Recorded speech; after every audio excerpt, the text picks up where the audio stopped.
No. Well, I'm confused. So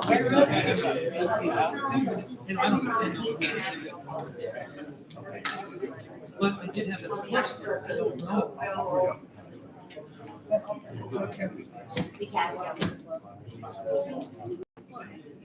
So, okay, so, okay, but that's.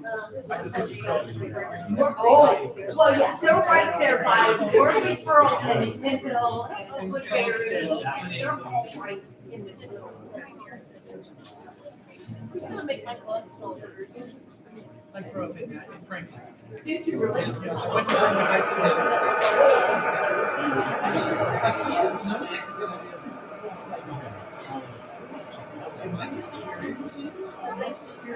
Southern accents.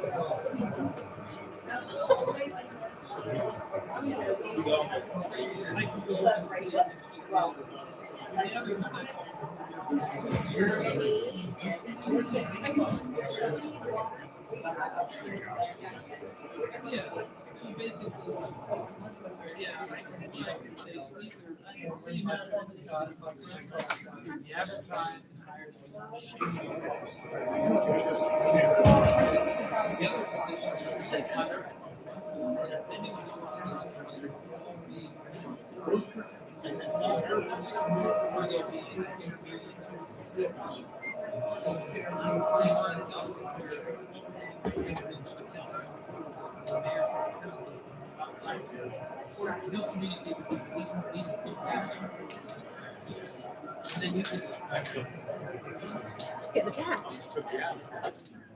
Just read it. Oh.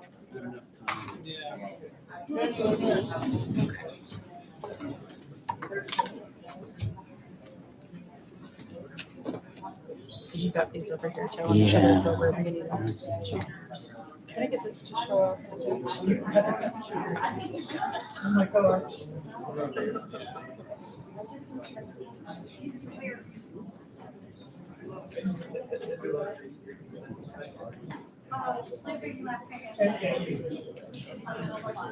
Really Nashville's approaching it.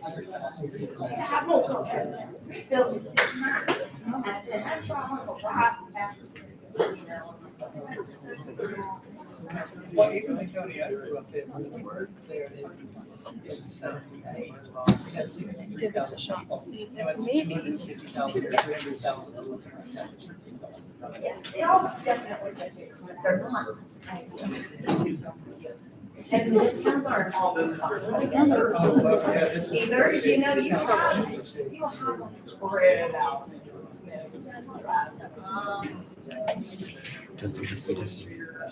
All right, I'm gonna go have to. Find Casey's back right there.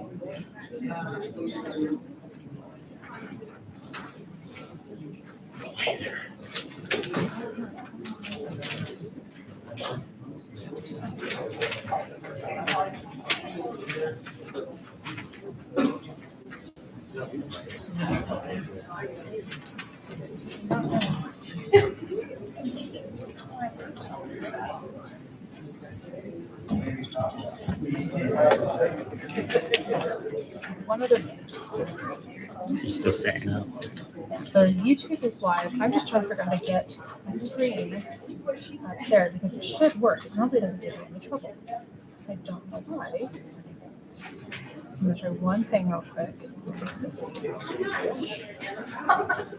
Just let me know. I'm gonna. Give me just one. Actually, if you guys want to start, I can keep messing with this. And I'll keep messing with this. Let me get you guys going.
That little mic right there.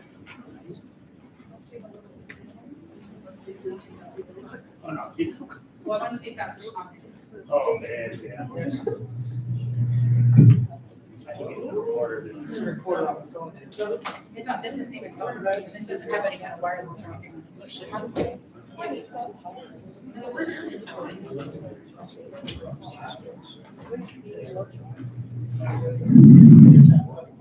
Yeah, she hates.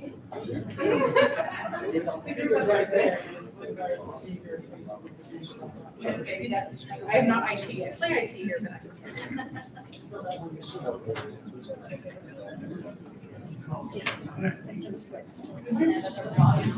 Put the other mics on this. Really take this really loud.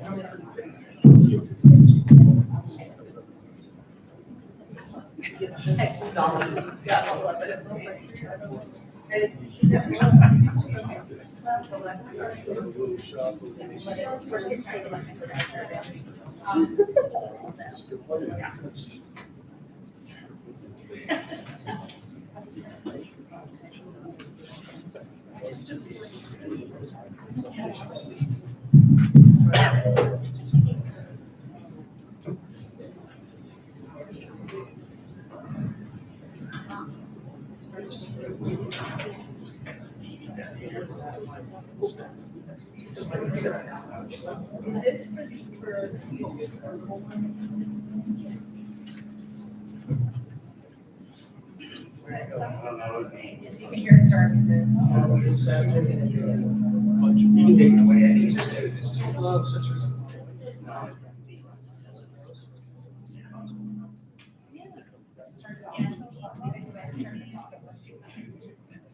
They don't seem much louder than they were. Yeah,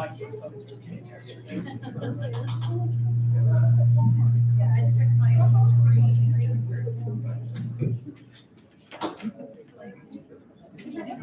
this way.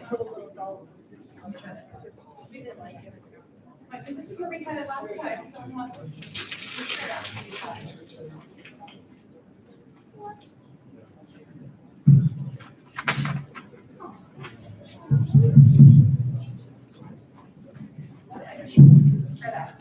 Hello, hello. That's what I'm saying, it's way louder than it was. You know, sometimes it's hard to hear, so. No, it is, but it's too loud. I can go in the back and see if I can turn it down, jumping on the back and turn it down.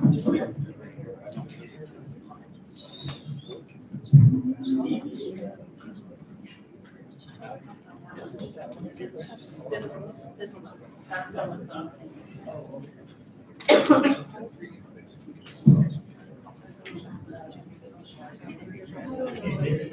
What do you bring? South? Okay, just a second. South B1. Give me just a sec.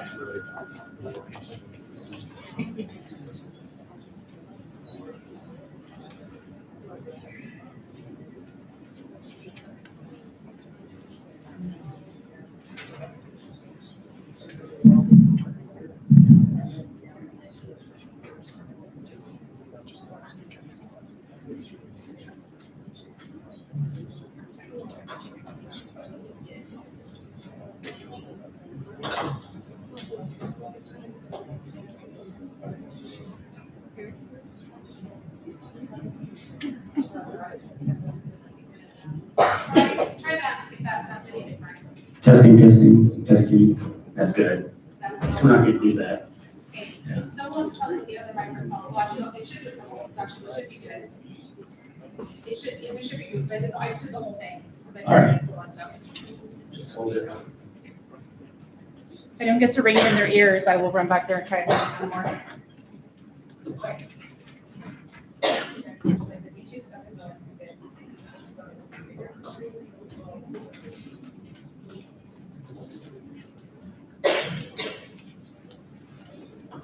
All right, let's call this meeting to order. Good evening, everybody. It looks like we have a full quorum.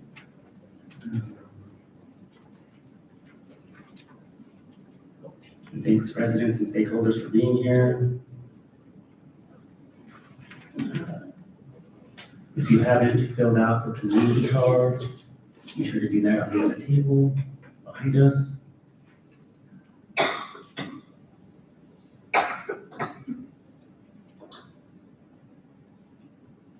And we'll do the Pledge of Allegiance. Oh,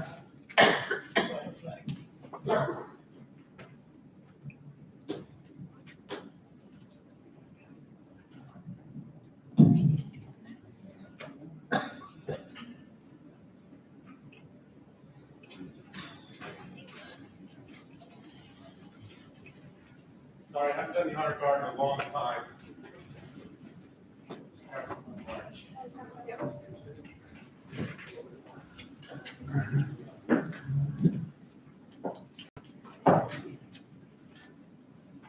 I'll set aside here. I pledge allegiance to the flag of the United States of America and to the republic for which it stands, one nation, under God, indivisible, with liberty and justice for all.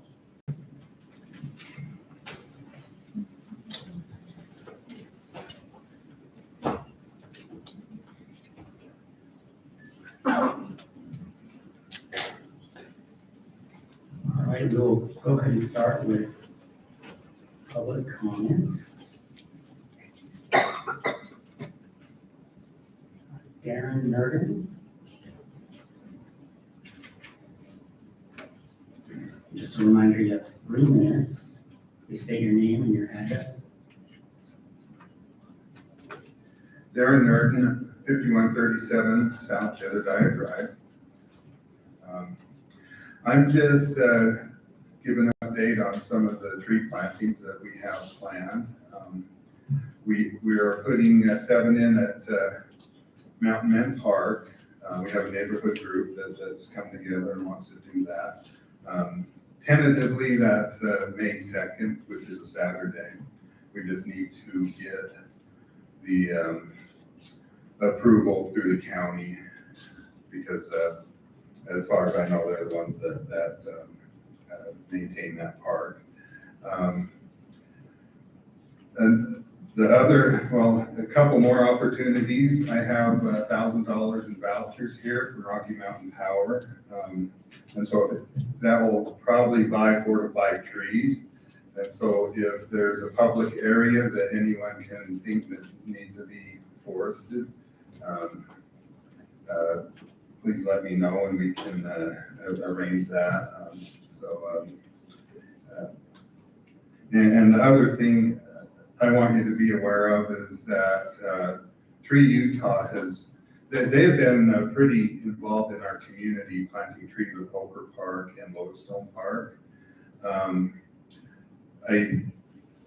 would imagine they're still going to continue that, and so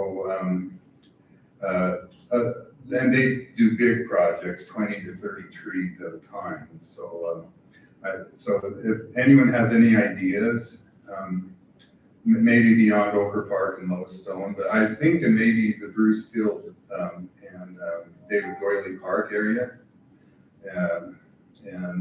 So if anyone has ideas for big major tree planting, let me know, and if the opportunity comes up through Tree Utah, we can go ahead and do that.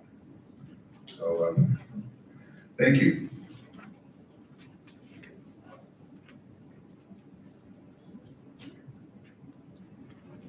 Thank you, Darren, for that. All right, up next is Casey Saxton.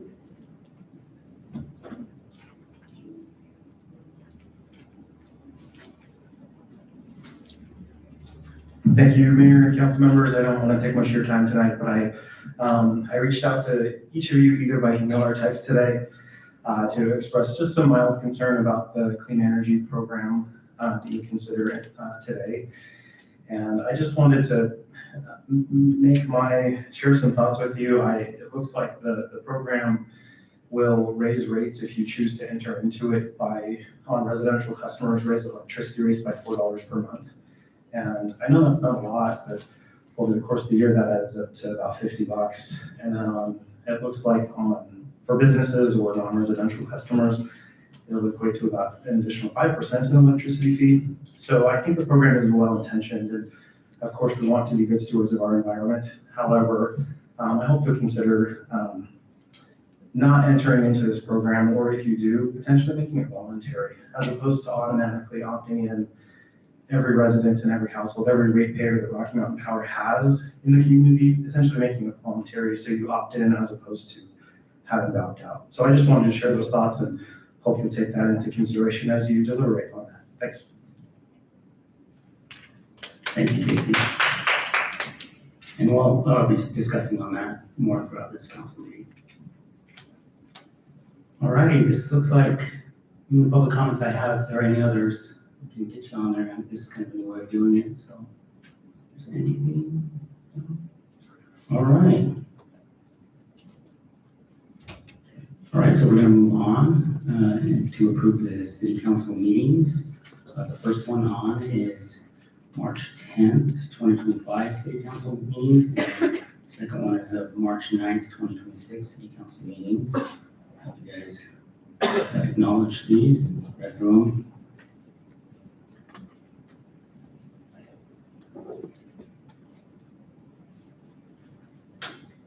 I'd make a motion that we approve March 10th, 2025 city council meeting and also March 9th, 2026.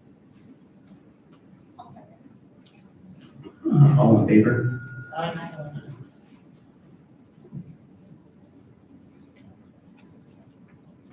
All right, let's hear from Chief Tyler Lentz from UFA. Real quick, I need you guys just to acknowledge the monthly reports. What about you? You can get set up. Yeah. I'm trying to get this. Also, It's not- the acknowledgement of receipts for the monthly financial report. If you guys be able to look through that. It's not working on it. I don't know why. If you want to. Find it. I'm trying to call You want him. to try? He doesn't know.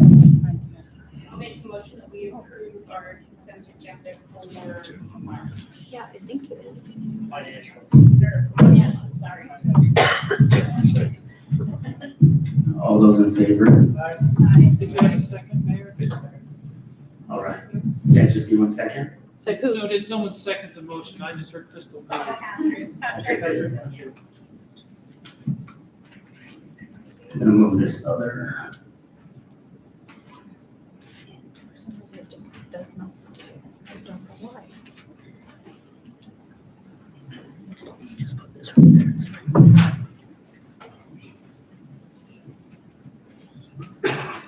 Try each of these, but Well, while she's working on that, I could, that's fine. I'll stand back here. I have a few things to talk about before she gets this working. Hopefully she can, so we can go with the fireworks map. I'll just give you an update for kind of what's going on with UFA and some stuff. So first, I want to say thanks to Mayor and Council member. Longton. Sorry, I was just looking at this. Longton, I know. I was looking at my notes here. We're going to Fire School 101. I hope you guys had a good time. It sounds like you guys did. You guys have any feedback for me on anything that could have done better, worse, goods, cons? I loved every minute of it. I wish I could do it again. Good, that's good. That's good news. Mayor, how about you? Yeah, it was a great opportunity to see what you guys do and why you do it the way you do. I think it's important, for us to know exactly the hurdles that you guys go through. Yeah. It's exciting. The only thing I would say is, it'd be cool to, we had one of our members wanting to drive one of the fire trucks, you know. Oh. They wanna- We don't even trust some of our folks here. No, it was a great Yeah. experience. It's something that people needs to see. Good. Yeah, I heard it went really well, weather was good, so it wasn't hot. Yeah, good. Well, thanks for doing it, we appreciate it. She's still working on it. So a few things, Station 107, you're gonna start seeing a lot of construction vehicles over that station.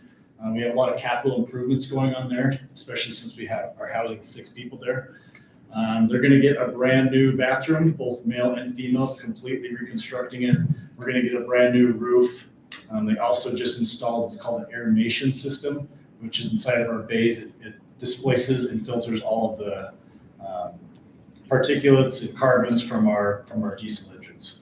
That way it doesn't leak into the building and cause cancer for our folks. So a lot of work's gonna be going in there this summer. We're just getting the RFP process right now. Really cool program that UFA started in 2022. It's called Connecting Seniors to Adult Aging Services. So basically what this is, and we use it a ton in Kearns based off of our population, is anytime our EMS folks go on an EMS call and we recognize that our seniors are needing more assistance, we just click one button in our report, it goes straight to Adult Aging Services, and then they connect with them immediately.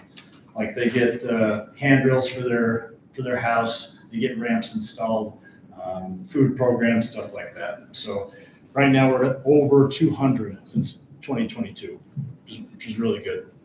Our wildland season is anticipated to be pretty bad this year. We've already got all of our services in full order right now. Usually we wait till about May, but we're anticipating a pretty bad wildland season. So fortunately for us, we don't have too much urban interface in Kearns, which we talked about last month. And then we have a CPR class that's coming up on April 25th at Magna. It's the closest station for us. That'll be at Magna Station 111 on 3500 South. And then hopefully we can get this going so we can go over the fireworks, man. It worked last time, and Yeah. everything that should work, and I was trying to find the girl's number to call, but I can't find her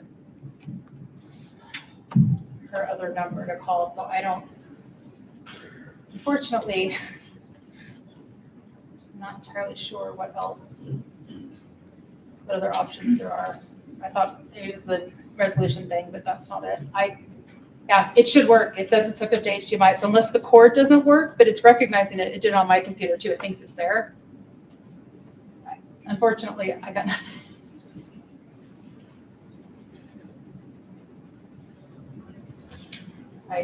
The other thing I think of is I have a extra laptop. If we want to put it up in front of the council, we can let them, if you want them to look at it. If I can pull I it could in just there. pull it up and you guys can look at it and I'll talk to you about it. Will that work for you guys? Quick question though, you said that's out of the Magnet, is that the one on 30 27? 3500 South and what west is that? 8000 West? 8400 West? It's not the one that's in downtown? No, not on Main Street. Okay, that's the one I was asking. Yeah, honestly, they just have to look at the map and I can talk about it. We can move on. Does that work for you guys? I'll pull it up. It should work. There's no reason it shouldn't.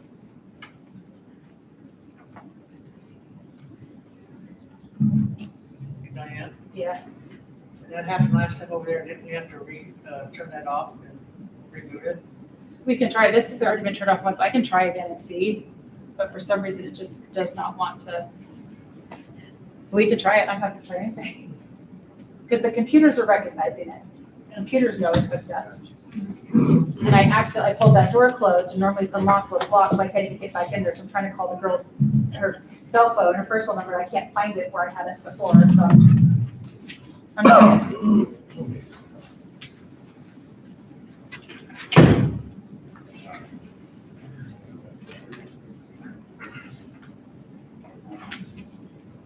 Things changed in it, right, last year? No, so what you guys are looking at, this is straight from on our website, it's the firework restriction map.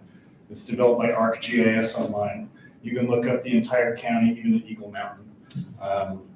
The current restrictions have not changed probably in the last 3 years. We haven't added or changed anything. Everything in red is what's restricted. You'll see things like all the schools, parks, that area along the railroad tracks, as well above 5600 West, just west of that, where the power lines run. I've looked it over really good. I'm not noticing anything that we should add or restrict unless there's something that you guys specifically want. We can do that as well. But like I mentioned, it hasn't changed in a few years, and I don't see any other need to add any other spots or locations. Those restrictions are mostly, especially the schools, we just don't want folks to light fireworks in the school parking lots and the parks. Okay. If you have no changes, the only, go ahead. I've got a question. So do we have to get this map done by May 2nd, I believe, under the statute? Yeah, correct? it's May 1st, and if we don't do any changes, the only thing you'll have to do is send me an email saying you request no changes, you like it as is, and then that's it. Unless we do changes, then we gotta do it. If we do changes, then we'd have to adopt another ordinance.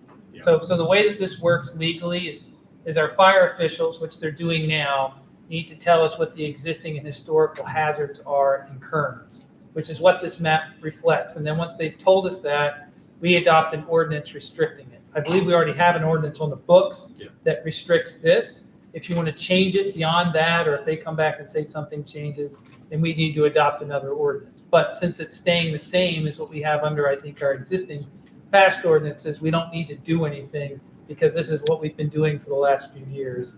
And there is one other thing I want to note. That this came up the last time we had a really dry year, and it may come up again. UFA's legal counsel, which isn't me, there's some language in the statute that's not as clear as I'd like, but basically UFA's legal counsel determined that, let's say this is what we think is a hazard as of May 1st, right? It's a dry year. Let's say we get to July 3rd or the beginning of July and it's a lot worse than we thought, and UFA is saying, hey, there are now some existing conditions that we didn't anticipate. UFA's legal counsel had opined, I think back in 2021, which is the last time we had a really bad year, that we could then at that point in time adopt another map that's separate from this process to just say, hey, this looks like an emergency.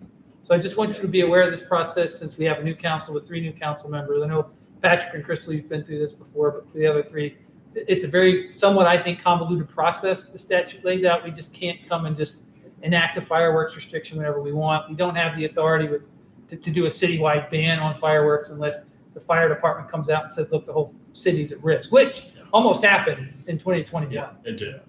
Yeah, we did actually 2021. We did make emergent changes, so it's possible. I have a question.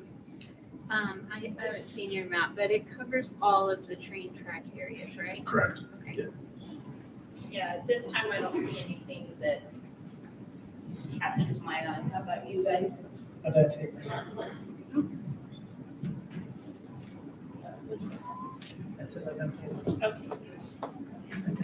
Yeah, I agree with you. If we need to, we can come back at it, but Yeah. right now, we're good. I concur. Okay, great. Yeah, if you could just send me an email, Crystal, and just no changes, and we'll get it moved forward. Okay, Okay. I'll do that. Thank you. Thank you so much. Thanks for sharing your thoughts with us. Yes. Is this meeting relying heavily on the projector? It What? sure is. Chief? Yeah, I'm trying to find, Projector? I'm gonna try one more number. I'm trying to find the lady's number so I can call her and see what's going on, but it's nothing we're doing. That I'm confident about.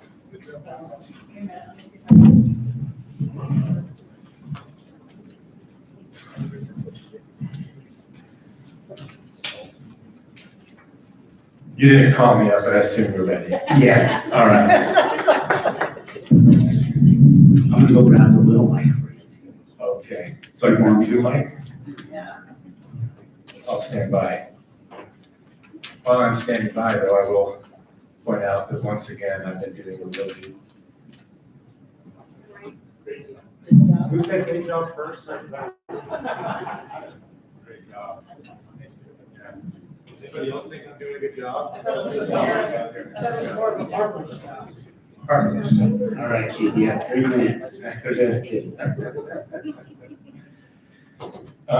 great to be here with you guys, as always. I put on our agenda tonight to talk about our budget as it pertains to next fiscal year, the 2026-2027 fiscal year.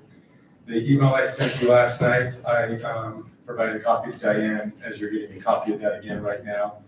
And then there's, go ahead, you can turn that first page over to the back page, and that's what we're going to discuss for a few minutes. So with our 26-27 budget, we were given a BMI of, did I say that right, BMI? EBI, all this stuff, of 3%, well, it was 3.5, and with the goal of staying under 3%, and that was given to us by the UPD board. And so with our Kearns precinct budget, I didn't make any changes to it. I didn't add anything. So it's the same budget this next year. You know, the asks are exactly the same, but there's a cost difference, as I indicated in that first email last night, that there are things outside of our control that, you know, send costs up: health insurance, our contributions to the retirement system, the price of gasoline, electricity, and everything else. So putting all those costs into a number, what I wanted to do is get ahead of that number a little bit. So I don't anticipate us, there's no reason we should need more than $125,000 as I asked for in here.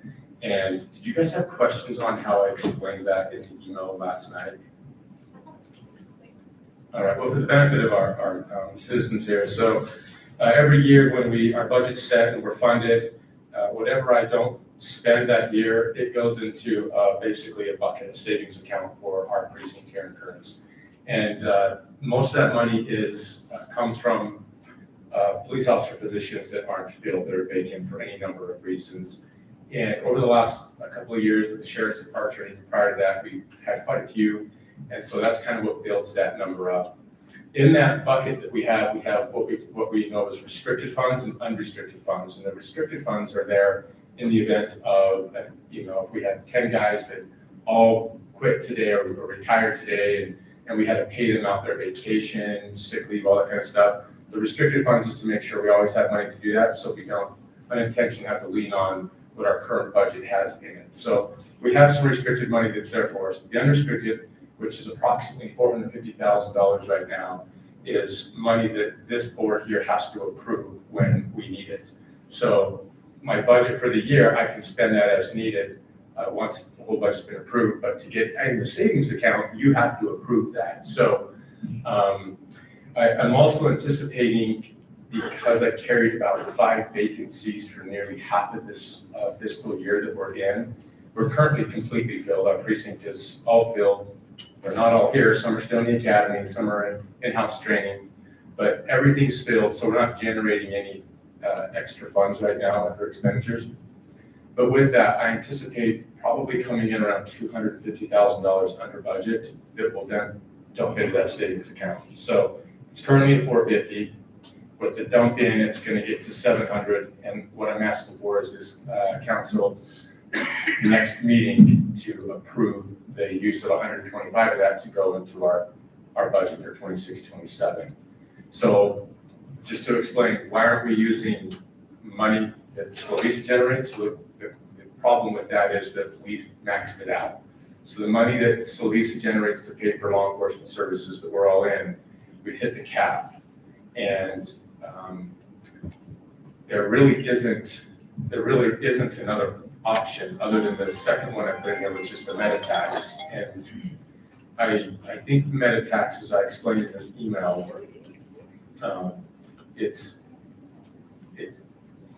that meta tax is going to come into question when Slovisa goes back to the legislature and wants to increase the tax cap on Slovisa. And if we go up there and say, well, yeah, we're using all the Slovisa money, but we're using meta taxes for all these other things, they're going to ask the question, well, why? Because we gave you that for law enforcement. We're not using all of it right now anyways, and so you have extra monies that we're not using. We're using about $450,000 of what I was told to be probably close to 1.1. So we're not even using half of it. So what you do with the other half is really all your business, what you do with that. And really all of it, you don't have to give any of it to us, but the question will still come up to this Slovisa district that we're a member of if we don't utilize that to cover what Slovisa is no longer able to cover. Any questions on that? Clear as mud. So that's basically the request. So if you just want to look over that and obviously talk to Patrick this month, he'll have his Slovisa meeting this week and on Thursday, a board meeting. And feel free to reach out and you can come sit down with me and I can draw this whole spider web out for you and explain how it works. So please consider that. And then next month we'll look for an answer from you on that because Patrick will need to report back to his Slovisa board that we approved those funds for that purpose. Seeing no questions. The second part down there, the precinct request, was last year, the city of Kearns authorized the use of the meta tax that we implemented a couple of 2 years ago. That was used for a year-over-year cost to add new police officers and one civilian position directly to Kearns. The reason for that request came as a result of the separation of the sheriff's office from UPD. This separation put additional demands on the Slovisa budget and maxed out its funding source. We were forced at that time in Kearns to cut our staffing back because there wasn't money for it. So when we cut that staffing back, we lost several positions. So Kearns the city ended up using the $450,000, that meta tax, to restore 2 police officers and to create 1 civilian position, which is our crime analyst. Now, we're the only precinct that has a crime analyst. And we had this discussion before we presented to the city council last year of that crime analyst was actually a police officer position. The crime analyst position is actually cheaper than a police officer. It costs us. But our precinct recognized the value because Faith, who is our crime analyst, had worked for us as an intern for a couple of years for free. That the value of having her inserted into our precinct, this really for detective division, was worth many cops in some capacities.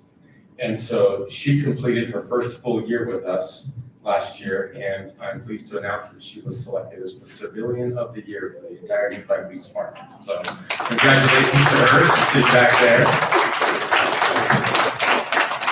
So we have a large civilian unit in our organization. There's lots of them, and we're really proud of her that in that very first year, she showed the value of your investment in her. So, and other precincts now are having conversations about doing the same for that same value.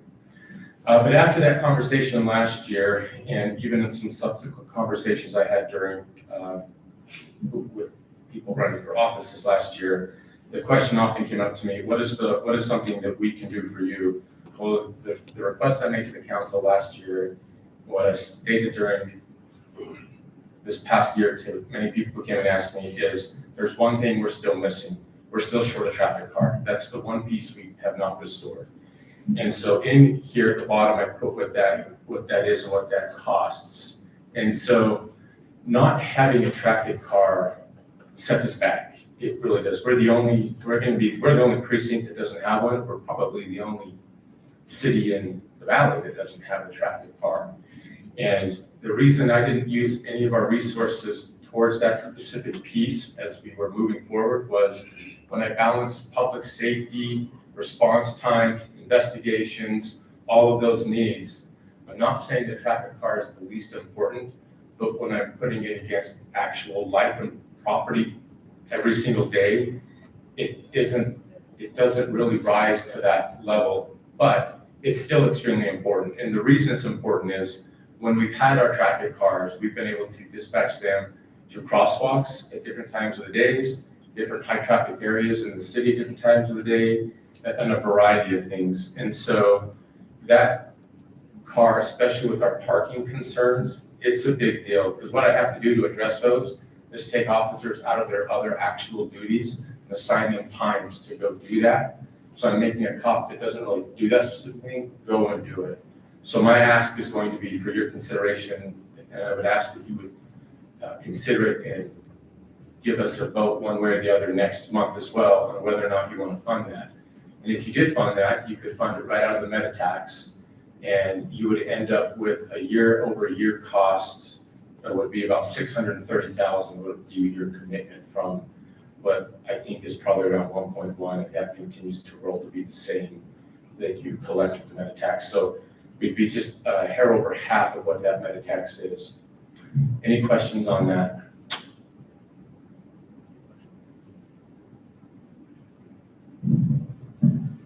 So I totally forgot about this because I had been talking to you about it.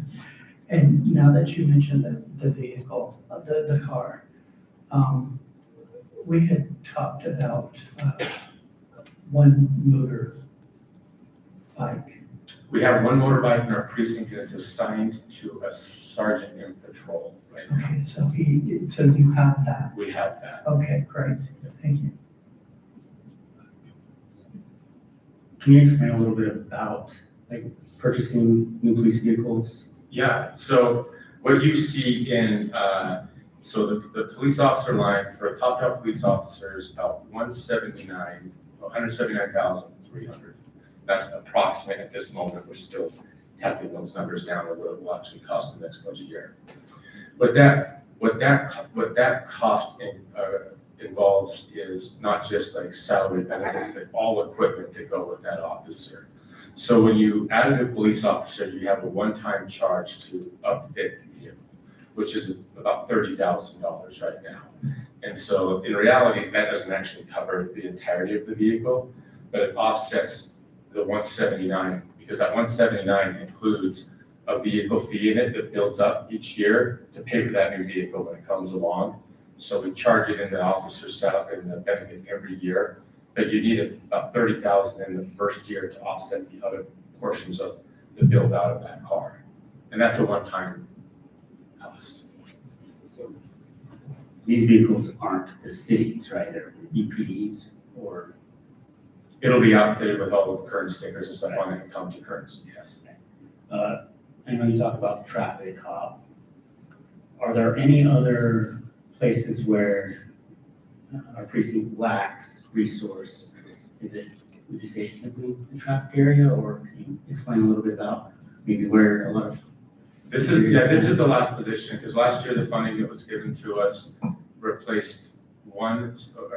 returned one COP detective that we had lost, and the last remaining patrol officer position that we had lost.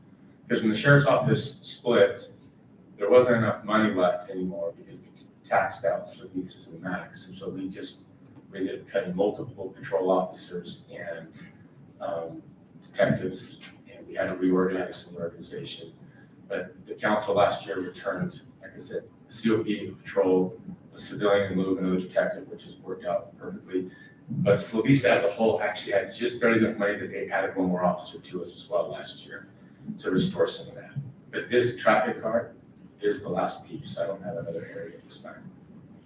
Just thinking broadly. I'll come up with stuff if you want. Well, no. Like a Cadillac.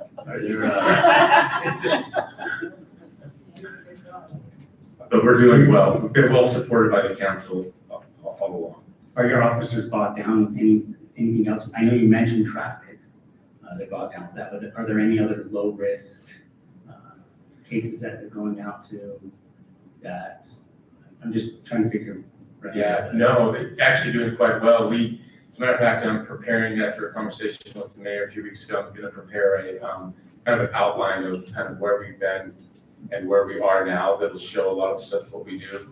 But our precinct actually, I don't want to give you the big surprise at the end of that really at this moment, but our detectives do a fantastic job in addressing all that. And maybe that's the perfect segue into our stats and our numbers for last month. Faith will come up and bring those to you. But one of the examples of what our detectives do is our Detective Sergeant Sean Fawcett is always really big on looking at everybody's case. He feels no matter what if something is stolen from your home, if it's your garden hose, we should at least look to see if there's a solution to it. And it's on actually the very back for the highlights. And it's, I think it's the second dot down, Detective Webb. that this is a case where a stolen bicycle or two happened. And quite frankly, like in most cities, bicycles just get stolen, right? They get left out or easily spotted. Why do much about it? You know, you have other bigger cases, but that's not the way your investigative unit works for you in Kearns. And in this particular case, Detective Webb not only solved that case, that we used several investigative means to track down the individual who was doing it. And then as I was coming into work, I saw this big ordeal on Bangular Highway, and I was like, ooh, I wonder what the cops got. And as I got closer, it was my cops, and they caught a bicycle thief. So that's what they caught, and it was a full chase down. So they're pretty well staffed, and thanks to you guys, quite frankly, and your support. And because of that, even some of these smaller crimes that wouldn't get attention to other places get attention here. A little bit side tangent. The bike that you recovered, were you able to give it? We struggle with people registering the bikes. Yeah. Were we able to get that to the owner? We're still riding it around right now. We're done. We're done. Yeah, everything's returned back. Okay. You can laugh, Jesse. Just staring me down. Like, what are you doing? It's funny. I'm actually doing a story on the evidence area in Salt Lake for the SLCPD about bikes. There's a whole warehouse of bicycles that don't go anywhere because they're not registered. So that's why I wanted to ask. We return. I was trying to lead into like, you know, it sounds like everything's great. Because I was going to lead into like, does Unified have anything like a community response team in a sense that could help with those lower risk scenarios? But it sounds like we're doing pretty good. So we're doing pretty good as far as I don't know if we've ever had anything like that to assist us in that process. It's kind of it's a way to get people that, let's say they're retiring or they want to get into policing, but they're not sworn officers. They can be a part of this community response team, and they can help handle the low risk scenarios, or going to help somebody get into their car or go to a house that was burglarized, those kind of things. So then the officers don't necessarily need to take up all the time doing that. So that's why I was asking that. But yeah, I haven't seen that. But if you have something on that, I'd love to look at it, and that'd be a great conversation to have and see if it's something worth implementing. Yeah, that's all I had. Yeah. And so essentially with those positions, you don't have to be a sworn officer, you can be professional staff. Is it similar to like a branch of like neighborhood watch or mobile patrol, one of those? No, I'll have to talk to you. Okay. Sorry, that was a little, I just wanted to ask you. Yeah. If we're doing good, that's good. We're doing good. Always happy to do more. Do you guys have any other questions, or you want to continue? No, I don't have anything else for you. That's all. Have I convinced anybody else that I'm doing a good job? One more point. Right there in the white. Okay. Thank you.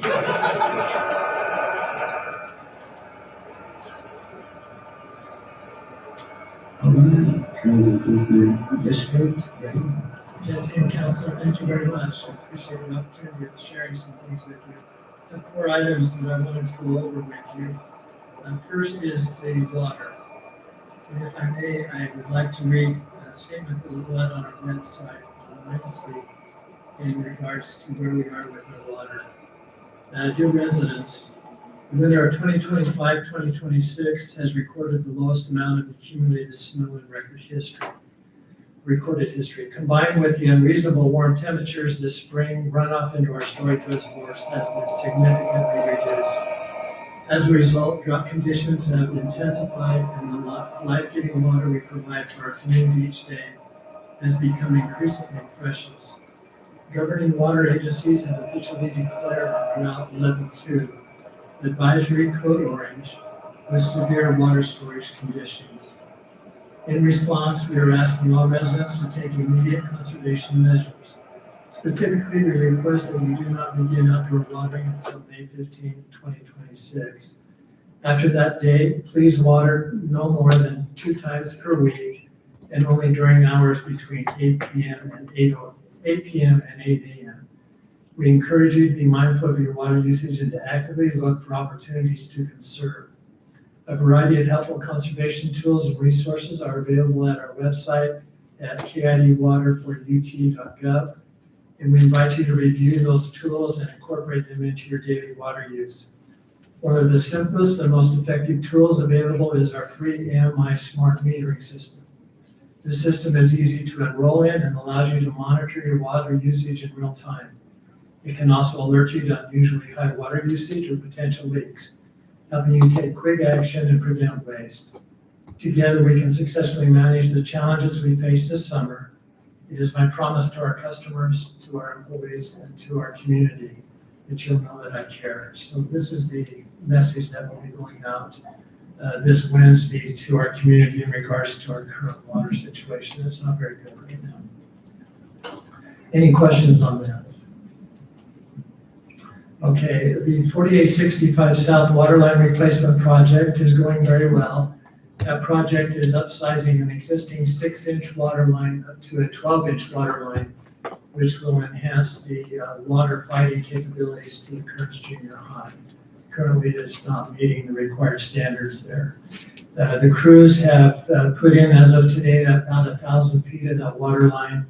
And by the end of next week, we hope to be complete with the fullness of the 12-inch water line. After they complete that, they'll go back to the side streets and connect that main water line into those side streets. And we're anticipating that we'll be through with that by the 1st of July and be paid down on that project. The Kearns Day celebration, now on some better news. We are still looking forward to participating in the rest of the Kearns Day celebration with our float and our booths. But we're looking to add one more opportunity to help promote conservation. We are going to be doing a running toilet 5K. So we are currently working with Paula to finalize those logistics and permits over the next couple of weeks, so we can by May 1st begin advertising it. We'll be promoting the water conservation because a running toilet has been determined to be the most indoor use that has the greatest water waste. And then we will be having cash prizes for the sports enthusiasts who like to run. We'll have costume contests, and all the while we'll be promoting water conservation. So we're looking forward to this opportunity with our Kearns Day events. On a similar note, Kearns Improvement District has been acknowledged by American Water Works Association as the 2026 Public Communications Outstanding Water Provider in the whole nation of the United States. Can I give you a? We are very excited for this. We will be receiving that award in the end of June in Washington, D.C. at the national conference. And we'll bring that and show that to you when we come up. And then just one last item. I did not shout out to Levi previously, but a shout out to UPD and Sergeant Fawcett and his UPD officers. They came over to the Kearns Improvement District and instructed us on active shooter training. And I want you to know it was very sobering. It was very impactful. And we are so grateful that we have officers like Sergeant Fawcett and the group that came in and helped us to be better prepared. And hopefully it never happens, but we are grateful that they helped us in that preparation and would invite anyone else who sees that need, please contact them. It was a tremendous training and we're very grateful for their efforts. Any questions for me? Just want to say, keep up the good work. We've enjoyed the tour. Great. And we're just, proud to have you guys in our. We love working with you, so thank you very much. We love Kearns. Thank you.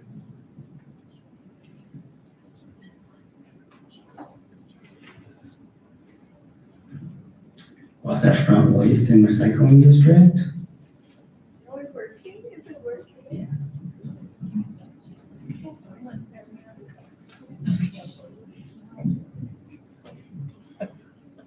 Good afternoon, Mayor Valdez and council members. Thank you for having me and Renee Plant, who's probably more of a familiar face than me here. My name is Evan Tyrrell. I started as the new general manager for Wasatch Front Waste and Recycling back in September of last year. So I'm about 7-ish months roughly, and so I've got about 5 months left of my new guy covered, so.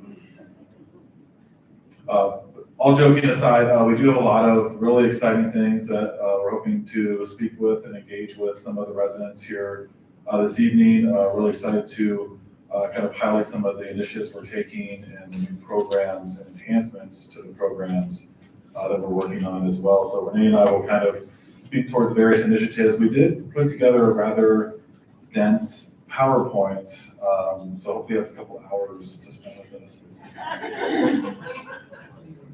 I will go through it very, very briefly, and but we'll get through to the more exciting content towards the end. Ms. Baum, if you wouldn't mind going to the next slide, please. One thing I've been working to is to really communicate and speak towards all of the programs and services that Wasatch Front Waste and Recycling provides as part of its base user fee. And so I know that there has been, before I started, a rate increase, and we've been working on better emphasizing, and as many I've discussed with here, even Gary with the Water Improvement District, telling our story and explaining to the public and helping to educate council members, new and existing as well.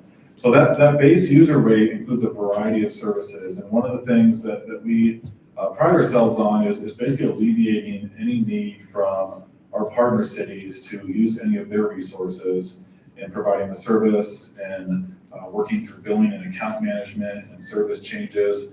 Well, we also have a very accessible, very happy customer solutions team that's happy to take your call in a variety of means and methods to reach out to them on our website and various other methods as well. And so those base services, weekly trash and recycling, that's a given. The other item that we'll talk about in more detail this evening is the bulky waste program, better known as SCRAP, or the Seasonal Container Reservation Program. That's kind of a seasonal item that works through all of our partner cities, typically April through September. That's kicked off. We're actually servicing Cottonwood Heights, and we'll talk about a lot of that in detail this afternoon as well. The landfill vouchers, which are heavily used, and hopefully folks here in Kearns are aware of those and the benefits that they provide for free disposal at the landfills. Last year, those cost us $16 when those are redeemed. We pay those additional fees. This year, they've gone up to now $17 per voucher. So we'll talk about some statistics on that a little bit later as well. We manage the central glass drop-off location. We do the in-house container repair and maintenance. So if you have a broken lid or a missing can or vice versa, whatever that may be, we have a team that's typically responsive in 5 to 7 business days. We also have a lot of the seasonal services that hopefully many of you are familiar with. The fall central leaf bag distribution, and we haul and pay for the disposal of those leaves as well on an annual basis. We also have the curbside Christmas tree collection program that goes towards a reclamation facility, is ultimately chipped into mulch and redistributed throughout the Salt Lake Valley communities. There also are a few subscription services. The curbside green waste, we do have a fair amount of subscribers in Kearns. In glass recycling, this is something new that we partner with Momentum Recycling, and they're actually looking to start to offer the curbside glass recycling coming up this summer as well. The wheel on the right represents the tonnages of materials district-wide that we hauled and managed for disposition purposes in 2025. So nearly 110,000 tons of curbside trash, 6,000 tons of green waste, 18,000 tons of recycling, and so on and so forth. Next slide, please. This is just to represent and kind of describe pictorially where our service areas reside. So obviously you all know where Kearns is. Our service area is rather wide-ranging and diverse in terrain, population density, for example. Kearns, we service over 10,000 households here and within the city limits, and total district-wide, we're servicing over 86,000 total households throughout our entirety of our service area. The collection days are primarily based on, with an effort to maximize our efficiencies, We try to kind of retain and stay within different jurisdictional boundaries, but sometimes we cross and overlap those. And similarly, our go-back days. So if we inadvertently miss a container, which we do apologize, and we're actively working to avoid those at all costs and all practicality, we have certain go-back days that better align with our efficiencies, ultimately in efforts to save costs, but also to maximize and meet customer satisfaction. And hopefully customers can understand when those go back or scheduled. Renee works with our team quite a bit on that as well. And then the areas to where we take materials, the recycling, the garbage, the green waste, they're predominantly driven by proximity, what's the closest to the area, but also, of course, we take price into a large factor as well. So the overwhelming majority of the trash collected in Kearns goes up to the Salt Lake Valley landfill, which is in the northwest part of the county. It's actually our least expensive disposal option. The other areas that sometimes we take the materials to is the Salt Lake Valley transfer station. That's more Central Valley, does cost us more money. It really depends on where we're collecting materials. In some cases, it also depends on weather conditions sometimes as well. Next slide, please. Just more data here. I won't really specify much detail here. We would like to see more green waste subscribers if Kearns residents are interested. We have about over 500 green waste subscribers. This basically shows the number of homes and also the number of cans. So some homes may request additional trash cans, recycle cans, etc. So as a whole, this kind of shows all of those containers that we're servicing. And when we're providing full service, and if a container is out, we're servicing nearly 200,000 containers on a weekly basis throughout that district area, which is quite impressive. And so in Kearns, as a whole, we're about 21,700 containers for Kearns proper. Next slide, please.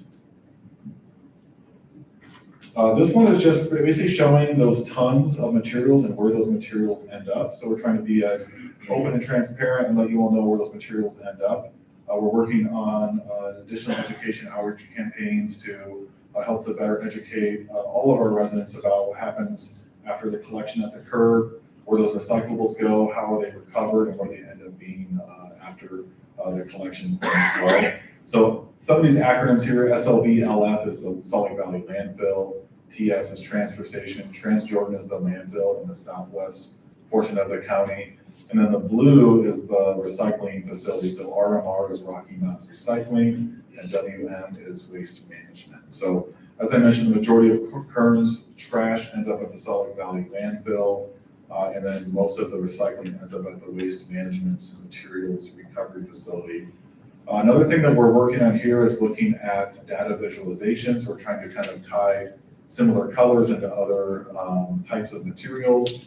And then so the bar chart is another way to represent some of the materials and looking at it from a different perspective. Next slide, please. We've actually been doing quite a bit of work in reviewing services and cost comparisons to other communities. Renee has done an enormous amount of work on that. There's an abbreviated example on the next slide, but we wanted to really understand what types of services are being offered from different cities and different private service providers, but also how do those tie to the service fee that the residents pay, but also what subsidies or property tax monies are being used to fund, in some cases, those programs. And so we have learned that a lot of the services that we're comparing to are very much apples to oranges. Renee has described them as apples to pineapples because there's so many variabilities to consider in looking at the different types of services, what's being funded through or ran through a various city from a customer service department to managing the billing. In some cases, certain cities conduct the leaf bag or the leaf collection through the public works department, which is therefore general fund monies as opposed to being an enterprise fund. And so everything that Wasatch Front does, we do not receive any property taxes or sales taxes. Everything is done from the user fees that we collect from all of our customers, and that covers all of our costs from administration to employee benefits, to replacing trucks, to paying for the landfill fees, disposal fees, fuel, etc. You name it, everything is built into that rate. And again, as I mentioned before, we really do our best we can to hopefully alleviate any need from our partner cities to expend resources and monies associated with the service that we provide as basically an autonomous service provider providing those holistic services for communities. The chart on the bottom right, we basically did a comparison as to the number of homes serviced and the total cost of the disposition. So the cost for trash, recycling, green waste disposal, et cetera. And so what we found is that there was a very strong correlation to the number of homes serviced as a function of the total disposal or disposition costs. And so as you'll see on this chart, Kearns falls slightly below the line, which means on average, our cost for the organization, Wasatch Front Waste Recycling, to pay for disposal, recycling, et cetera, for the materials that we collect, costs on average slightly less than the remaining residents within our service area. And the main reason for that is because we do haul those materials to the Salt Lake Valley landfill, which has a lower tipping fee. So these numbers don't include our labor, wages, benefits, fuel, et cetera. So if we were to haul to a different facility, it would be costing us more in fuel and time, for example, as well. Next slide, please. So this is kind of a snapshot of a very large and robust cost and service comparison. And what you'll kind of quickly see here is that there's different colors and different shapes, and those are represented by what services included, which would be typically a green check mark. If it's a weekly versus bi-weekly recycling, every other week recycling is represented by a purple check mark. A red X means that it's not provided. And so these are kind of various things we're looking at. We've shared it with Wasatch Front's Board of Trustees, which is represented by 15 different board members that comprise our collective service areas, including unincorporated Salt Lake County. Councilmember Longton serves on our board, which fairly new, but has been fully engaged. We really appreciate her interest and continued support as well. I don't want to spend too much time on this, but this is something that is in your packet. If there's other questions in the future, we can certainly discuss that currently or offline in another venue. But I am happy to take any questions while I'm discussing some of the content as well.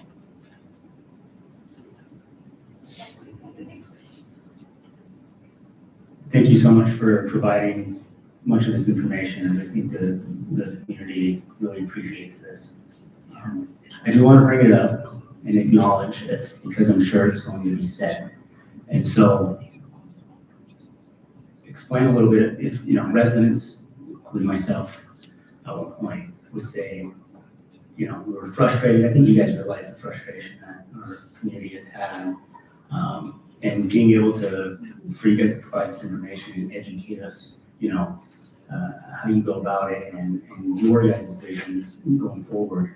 But one thing that I want you guys to bring up is if you were to hear, such as myself or a resident say, well, why don't we just, go to ACE, right?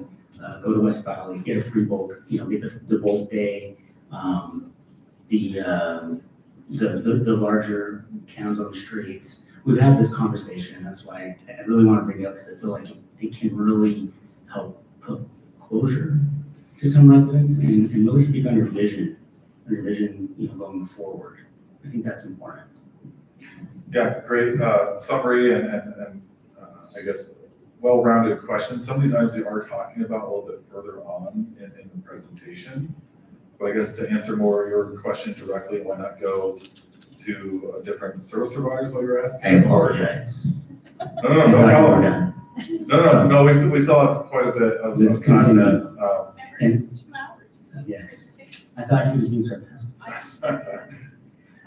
We can continue and then we can move back to that. Excellent. Thank you very much. I appreciate it. Next slide, if we are able. I'm good at improvising too, so. So this is just a comparison of district data from 2024 to 25, and then on the right, the chart is Kearns data 2024 to 2025. So no major changes here. We are seeing a little bit of reduction in tonnages from 24 to 25, which I kind of attribute to economic factors and maybe people being more frugal with what they're buying and what they're throwing out. Last year, we did see more tonnage hauled from our scrap program. We went from 740 to 770 tons. We still are seeing wide usage of the landfill vouchers. And so last year, that number of 465 totals about $7,500 in customer savings as well. And so we try to streamline our voucher program. That's what what we're doing is, can we provide the best service possible at the most reasonable rate and keeping our rates where they're at. The biggest efforts that we're working on are saving costs, reducing costs this year, while maintaining or even improving our service levels. So more to come as we continue a little bit further on. Next slide, please. I'll go through this one quickly. This one is just kind of showing more of a breakdown of materials in Kearns City. 15% diversion rate, which is basically what materials from the entire pie are being separated and diverted from being actually buried at the landfill. So 15% of the material we collected last year. We have seen an ongoing reduction in our contamination and recycling. That is an important item that we're continuing to work on as well. And the more things that are not recyclable in the recycle can do end up costing us more money down the road for those reclamation fees as well. Next slide, please. Getting into financials, these are our preliminary 2025 revenues and expenses. I'm not going to go into too much detail here as well. Basically, long story short, this is kind of the way that I kind of strategize on budgeting is working as a budget when you forecast your revenues, slightly under forecasting those, and then when you're forecasting expenses, slightly over forecasting those and making sure that you're kind of coming out in the black, which we very much did in 2025, which was a large rebound from what the trends that this organization was seeing in the past. So long story short, we had more revenues than projected. We also cut a lot of our expenses. Our expenses were down quite a bit from the original projections for the year. And those are largely related to strategic initiatives that my predecessor kind of moved forward with along with the Woodford team and those items that I've continued to strategize that I'll mention here on the next slide, please. So 2025, there were a variety of cost savings initiatives. We've talked about these in detail with our board. I'm happy to speak towards these if there are any questions. We looked back at the year and we quantified what we were able to readily demonstrate and show as savings. So in 2025, a lot of these initiatives to save costs and to really optimize our efficiencies, maximize our services. We were able to save over $1.8 million last year, and largely ongoing cost savings initiatives. Some of these are one-time, which we're carrying forward into the 2026 and beyond. But really impressive to see how much money the organization saved. This year, I've developed what I've called PGIs, priorities, goals, and initiatives.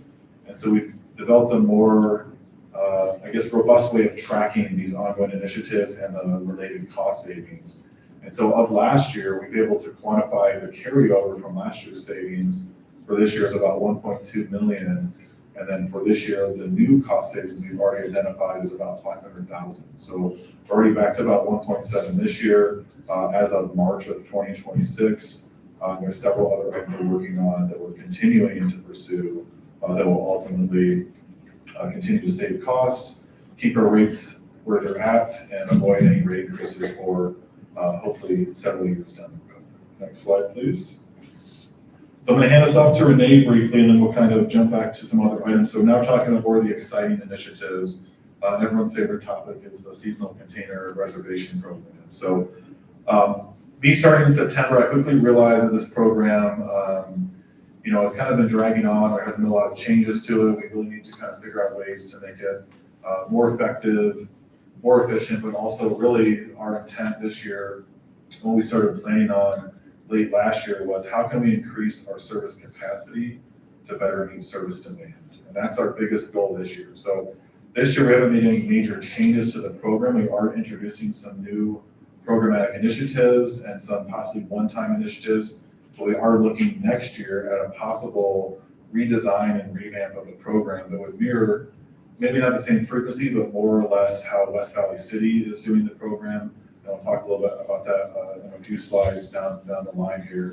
But one thing we did this year, and I think many folks are aware that we rely on seasonal drivers for the scrap program. So we've kind of overly relied on them in the past. We're looking at ways how can we avoid that. And so anyway, this year the quick fix was to look at our recruitment and retention strategy, which I think we were actually quite successful in doing that. We've actually overhired this year for our scrap program, knowing that there are oftentimes, last minute changes. We've already had fluctuations in 2 or 3 drivers just in the past few weeks alone. And so anyways, this year we did increase our allocations from 10 to 12 drivers. We increased the number of trucks that we lease from 8 to 10.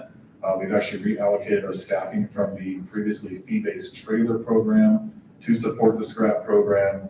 And so looking at our average containers per day in the past 3 years, 23, 24, and 25, we were averaging about 60 containers per day. This year, our goal is no less than 72 containers per day. And over the past week, which we just started, we've actually averaged about 76 containers per day just in the past week. So making a lot of significant progress here. And again, the intent is to maximize Wolford's capacity to better meet all of our community's demands for this program. But there's some more exciting things that we'll talk about a little bit later on. But for now, I'm going to hand off to Renee, who you all know very well, I hope and believe so. Thank you very much. So if you can go back to that previous slide, sorry, I just wanted to explain really quick. One number on here I want you to take a look at is on that left-hand blue-white chart right there in the middle there, Kearns. This explains why we went to what we call the tiered process last year for this program. Pop quiz, does anybody remember what SCRAP stands for?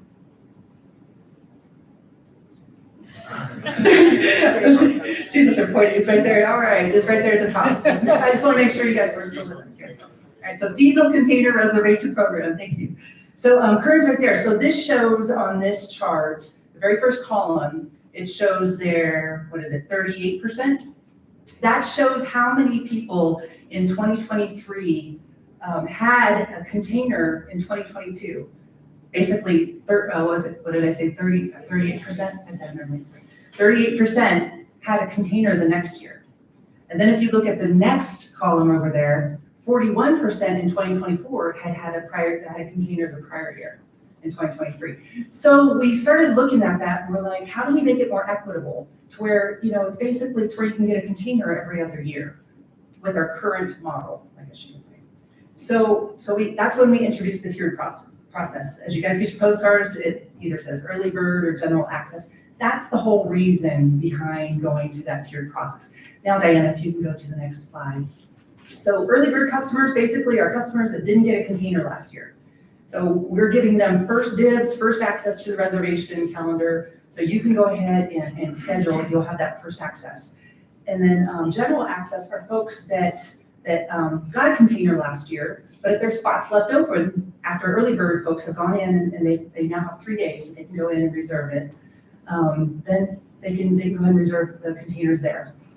Key takeaways that we learned from going to the tiered process last year is that we no longer had to open the reservations at midnight. I call it the Taylor Swift syndrome. Taylor Swift coupons or their tickets go so fast because that's how it was, right? Because it was spread out over a few tiers, we were able then to go ahead and open at 8 a.m. and open the reservation process at 8 a.m. So folks weren't awake at like 1 o'clock, 2 o'clock in the morning waiting for that. So we were able to do that. And then we also didn't need 3 different tiers. We were able to just narrow it down to the 2, early bird and general access, just made it simpler. Okay, Diana, you can go to the next slide. This just shows, this is more information data. You can see Kearns is circled right there. It shows that on average, and Evan already kind of covered this, we averaged about 62 containers last year. We're gonna get between 10 to 15 more containers every day this year with our current model. That's a key phrase I want you guys to hear because we've got some fun stuff coming up. Okay, Diana, if you can go to the next. This is our for this year. You can kind of see here zone 1, zone 2, zone 3. This is how we determine, basically we're trying to move from the west to the east because then Taylorsville is next in our spot to go to them after Kearns this year. And we haven't changed the order. We just rotate from the bottom to the top. And that's a lot more I could go down for the next 10 minutes, but I'm not going to go there. So we can go to the next slide. So this is something that is really, really going to help, I think, everyone in Kearns this year. And I'm going to let Evan kind of talk about this because we just did the little tour of where we're going to be doing this before we came in here. So. Thanks, Renee, I appreciate it. And one thing, we did hand out supplemental, we did not include it in this presentation, but the timeframes for when each of the zones, if you go back to the just previous slide, I apologize. Each zone has a different date for which we send out the postcards with the reservation information. And then this year, we don't have the early access and early bird. We've combined those into one category. And so those early bird reservations are now open for a period of 3 or more days on average, as opposed to just being the one day or having to jump on and do the Taylor Swift ticket rush or whatever you want to call it. So, but we've provided that to mayor and council as well. We can share that. And it's also on our website. So the next slide again.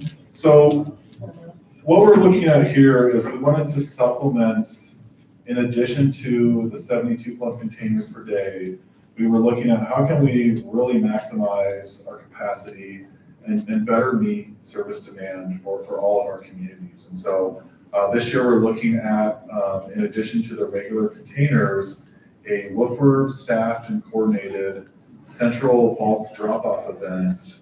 We're looking at actually starting in Magna, Kearns would be next, Taylorsville. We're doing Mill Creek, Holiday, and Murray as well. And so a lot of really interesting ways that we're looking at this. We looked at possibilities of central bulk loading, but we found that it wouldn't really maximize our capacity and better meet community demand here.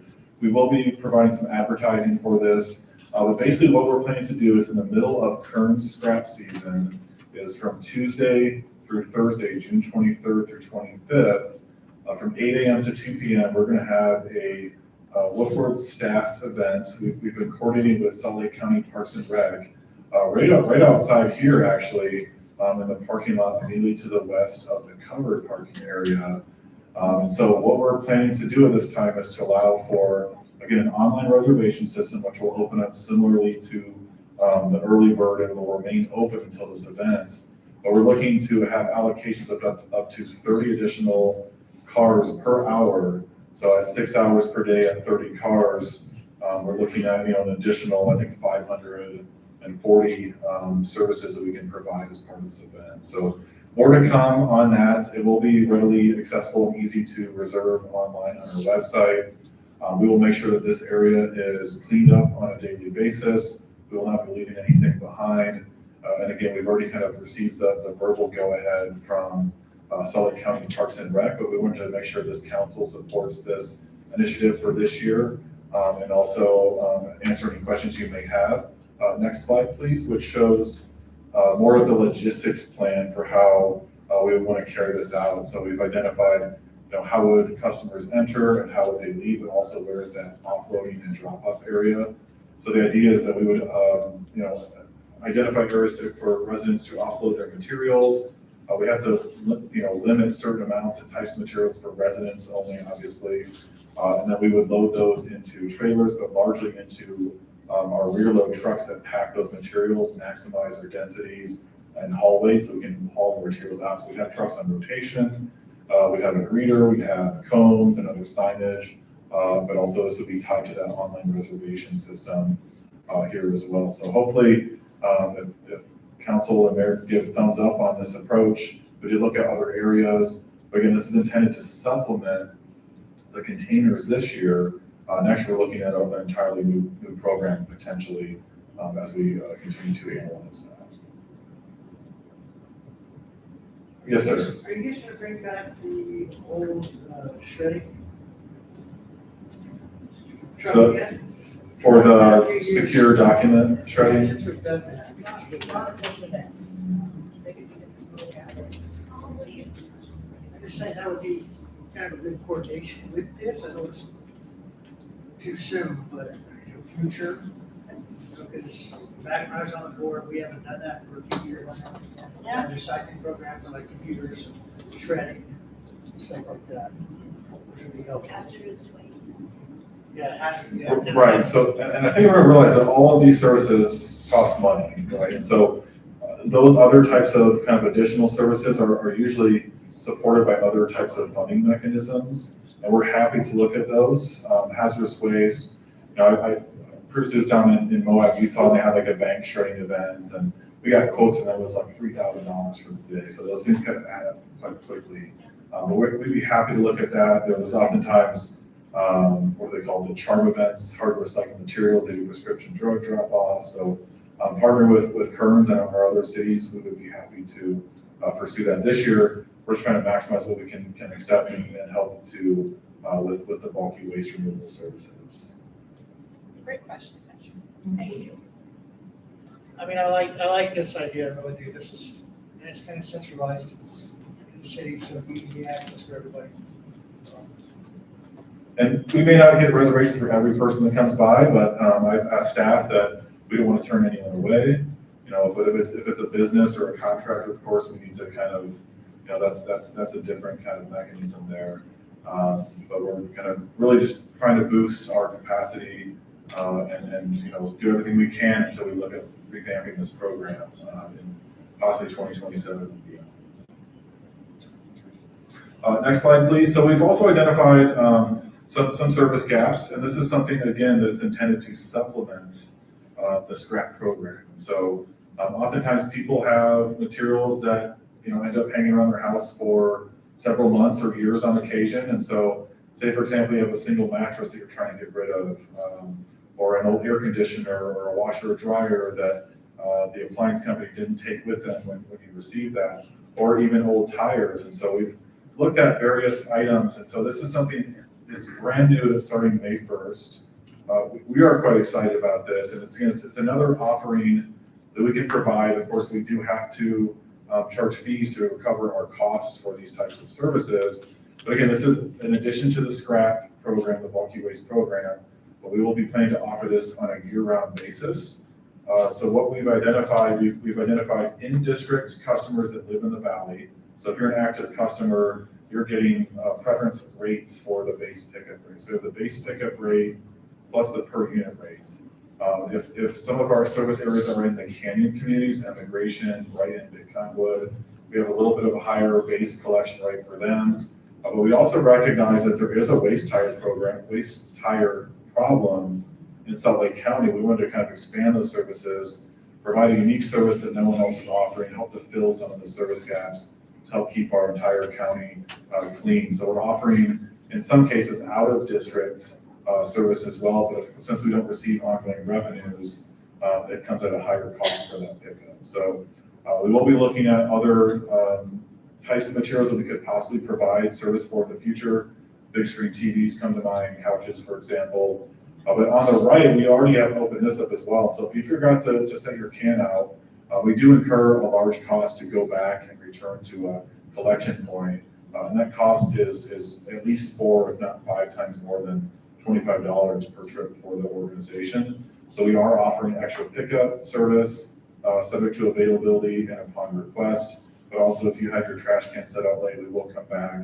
But identified a mechanism to be able to charge for that. Not because we're trying just to get more money, we're trying to cover our cost of operations and keep our costs as low as possible and recoup some of those added costs that may be incurred as part of the services as well.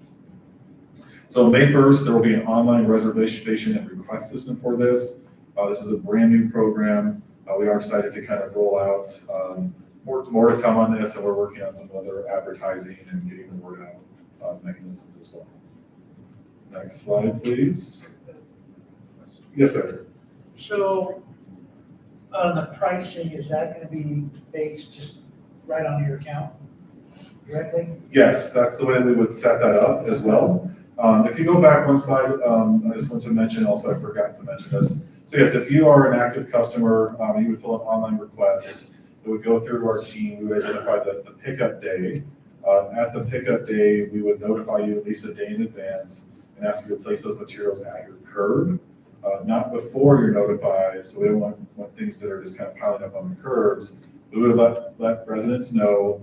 There are concerns with liability from entering garages, households, fenced areas. So we can't provide that at this time. But ultimately, yes, the pricing would be added to your bill at the end of the month after that service is. And they just trying to pay for it. Right, out of district will be paid up front. In district will be paid bill on your monthly service bill. We also base the pricing, number one on cost recovery, but tires, if you wanted to get rid of tires on your own, the landfills charge $4. And so we didn't want to disincentivize people from self-hauling materials. So we priced it purposefully $1 higher for that purpose. So there's still an option to self-haul tires to the landfill. They charge maybe like $1 or $2 less for mattresses, and actually 20 now as well. And then appliances that contain Freon, those are heavily regulated. We have to coordinate the Freon removal, but ultimately these items will all be recycled if they're collected by us. We're going to bulk them in our yard, manage the reclamation, and make sure that they are actually recovered and not landfilled as well. Question? I'm just gonna provide a heads up for those on the live stream and anybody here in the public that wants to look back on the live stream.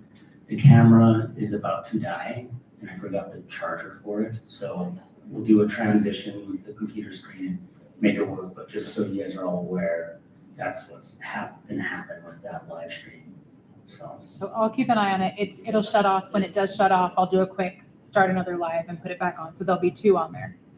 But feel free to get back on. Yeah, and you might be able to just unplug that and flip it. I might. real quick and then Let keep me- it on the same thing. I'll give it a try. Okay. Thank you. I appreciate the time and the attention. We have a few more slides we'll go through very quickly. So next year, what we're looking at, as I mentioned before, is maybe modeling a curbside-based bulky waste collection program. And so the idea here would be to, again, maximize our capacity and serviceability.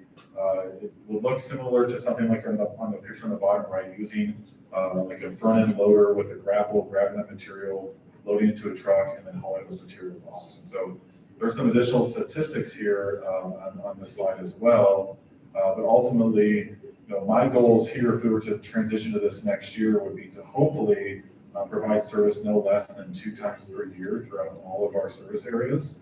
But we could really maximize our efficiencies by doing this, maximize our payload in the trucks, reduce our reliance on seasonal workers, reduce our costs associated with leasing trucks on a seasonal basis. We're still actively looking at and analyzing what this program would look like. We're actually doing a similar comparison to other bulky waste programs throughout the community. So naturally, there are some challenges with this type of program, parked cars, not having materials piling up in the streets. Ultimately, we need some support, and hopefully need some support from our code compliance departments throughout our cities. And there, of course, will be a very large-scale education outreach campaign as part of this. We would probably structure it very similar to SCRAP and have kind of an online reservation system to have our crews driving those neighborhoods and being very specific as to when the materials should be placed at the curb, what materials are allowable to be placed at the curb, and when the pickup day would also occur as well. And so, again, the intent here is to really maximize our service capacity and to help get rid of all these bulky materials that seems to be in higher demand than what we've been able historically to provide service for. Next slide, please. I have to be a naysayer just very briefly here. I won't go over all this. Tires are a problem in landfills and also with our scrap program. And so this year, the landfills, the transfer stations have really been over communicating with us that they cannot accept those at their facilities. And so we've updated our list of acceptable and prohibited materials, tires being one of those more problematic commodities. Tires are basically illegal to landfill at landfills throughout the country through regular regulations, but they also pose a lot of challenges. If you try to smash and bury a tire, it's like it floats up and it ends up at the top of the landfill as well. Mattresses are similarly difficult. We still accept mattresses and scrap. We still accept appliances without Freon, but tires, we're really trying to minimize those because what the landfills are asking us to do is once we dump tires on the tipping face of the landfill or at the transfer station, they're asking our drivers to get out and walk in a very heavy construction equipment environment and to actually retrieve those tires and pull them out of the trash,